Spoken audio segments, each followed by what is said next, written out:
It's Tina Azucena here, and I wanted to show you how I would go in and remove blemishes from an image like this. So as you can see, this is a picture of my face, and first impression, hey, the skin doesn't look that bad. Relatively clear, there are some shadows, and you can kind of see the blush is not as consistent as I would like to see in a finished product, but this is the very first run through of editing. So again, this video is to show you how I would quickly go in and remove blemishes and fix up some little texture spots.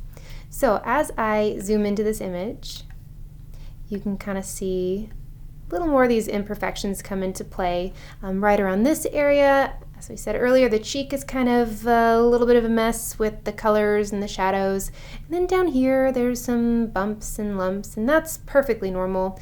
Nobody's skin is super airbrushed like that. And when I'm editing photos, I do like to keep some of the skin imperfections because, that's just who we are. So first step, you guys, you're going to take the background layer and duplicate, and then you're going to make a brand new fresh layer that I usually rename Blemish 1. So this layer is where we're going to get into the heavy lifting of removing these blemishes. So first step is to go over here to your healing brush tool. And this is really cool. As it states, it repairs imperfections using pixels from another part of the image. So for those starting out, it's kind of like a copy and paste, and it's really neat because you have a lot of control with this particular tool. So what you're going to do is I always set my hardness at 0%, and you can change the size of your brush depending on how much area you want to cover. I usually keep it pretty small. But we're going to focus on this area and then kind of build out to the rest of the face. I just want to show you how something that really doesn't look that imperfect can improve really quickly. So what you're going to do is press Alt or Option and click an area, and I'm going to set this down right here. So that just went away. It's really cool and easy. So I'm going to continue that process on all these little dark spots, and as you can hear and see, there's a lot of clicking going on, and I'm constantly changing my sample point because skin isn't all one color. Look at my face. There's tons of colors and variations and changes going on in this image, and if we were just to pull from one spot, that would look kind of silly. All right, so just, what was that, 15 seconds? Before, after. Huge difference. Skin is starting to look a lot softer, a lot more flawless. Still flawed, but flawless to the degree in which I like. All right, so I'm going to move down here.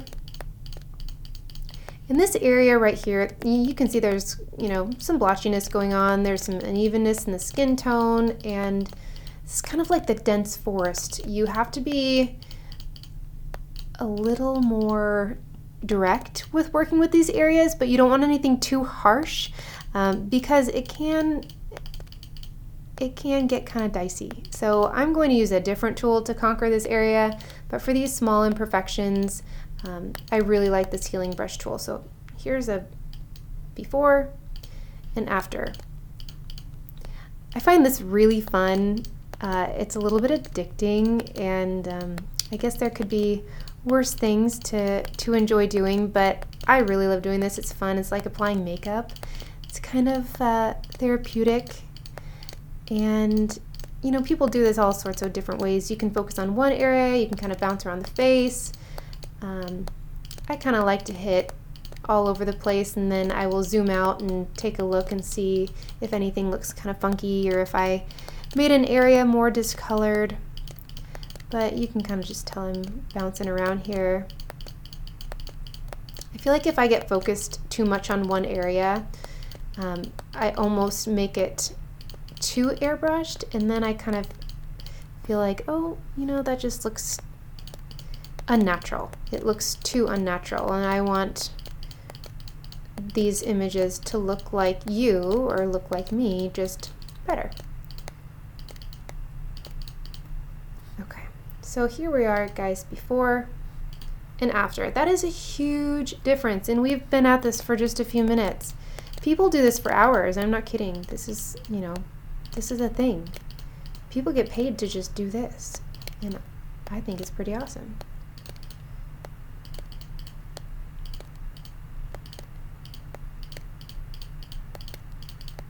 So I'm just going to keep clicking around. I think we're getting close to done with this part. There are some blemishes up here, and this area in general. You can see there's a lot of discoloration. A lot of that has to do with the shadows that we were working with in this particular room. But you know, this tool can go pretty far.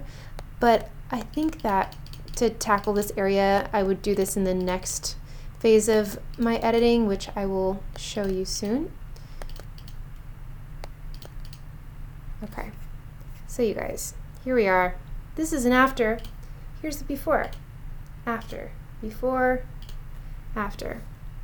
That's pretty cool. I haven't done the forehead. Let's just skip through that real quick.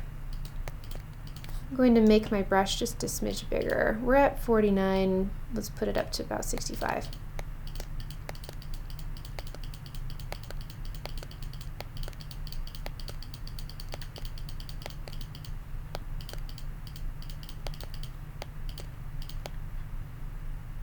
There's something on my eye, and I just noticed, not sure if I had a really bad winged eyeliner day or if that's a rogue eyelash, but I'm not digging that, so I want to kind of clean that up a little bit, and that looks better. Okay, and then we have this wild eyebrow hair. We have a couple over here. The one drawback of this thick eyebrow craze is trying to grow them out, and you get all these randos. Okay, so what I just did there doesn't look good. I sampled from an area that was way too light. So I'm going to back up, and I'm just showing you the manual way to do it. You can always go edit, undo, and it will solve your problems. I do that all the time. Okay, you guys. Here's a before. Here's an after. I'm gonna just grab this.